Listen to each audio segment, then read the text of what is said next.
Hello, and welcome to Theology with an English Accent. I'm very sorry I couldn't get out a video this weekend. As you can hear, my voice still isn't that great.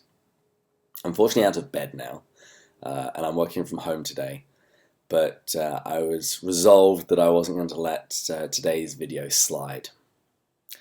So, if you'll bear with me, let's look at the text. Therefore, my brothers and sisters, you whom I love and long for, my joy and crown, stand firm in the Lord in this way, dear friends. I plead with Euodia and I plead with Syntyche to be of the same mind in the Lord. Yes, I ask you, my true companion, help these women since they have contended at my side in the cause of the gospel, along with Clement and the rest of my co-workers, whose names are in the book of life. So Paul begins with a therefore. So we have to ask ourselves, what is it there for? Well, Paul has just been exhorting the Philippians to imitate him. He's been warning them about false teachers, and he's been reminding them that their true home is not this world, but it is in heaven. So, because of all of this, Paul then tells the Philippians, therefore, stand firm in the Lord.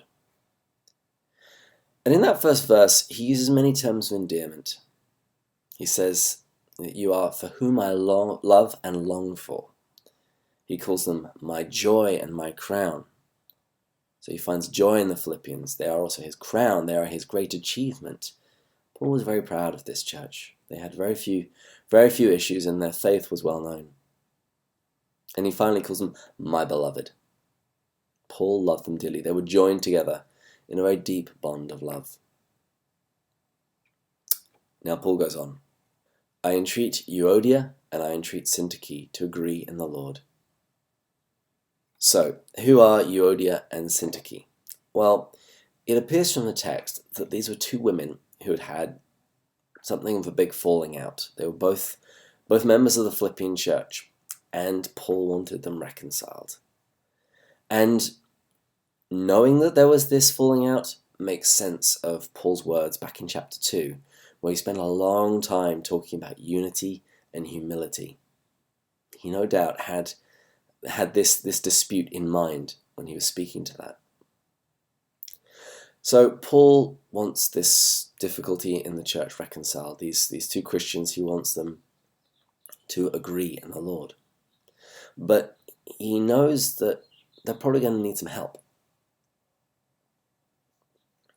So we read in verse 3, and I ask you also, true yokefellow, help these women, for they have laboured side by side with me in the gospel, together with Clement and the rest of my fellow workers, whose names are in the book of life. So Paul is calling upon the Philippian community to help in the reconciliation of these two women. And in particular, he calls upon someone whom he refers to as true yokefellow. Now, most translations will render this text in a very similar way. True yokefellow, partner, companion. But it's actually possible that it could also be a proper name, syzygus in the Greek. But either way, Paul is asking this person to help in this reconciliation effort. So Paul also refers to this Clement. Now, Catholic tradition, in Eusebius, in Jerome, we hear that this Clement, referred to here, is later Pope St. Clement. He was the fourth Bishop of Rome after Peter. And if you'd ever like to read anything that he wrote a beautiful letter to the Corinthian church at the end of the first century, with a very similar topic to the context here. He was writing to reconcile the clergy with the Corinthian congregation, because there had basically been a rebellion, and they had kicked out all of their presbyters.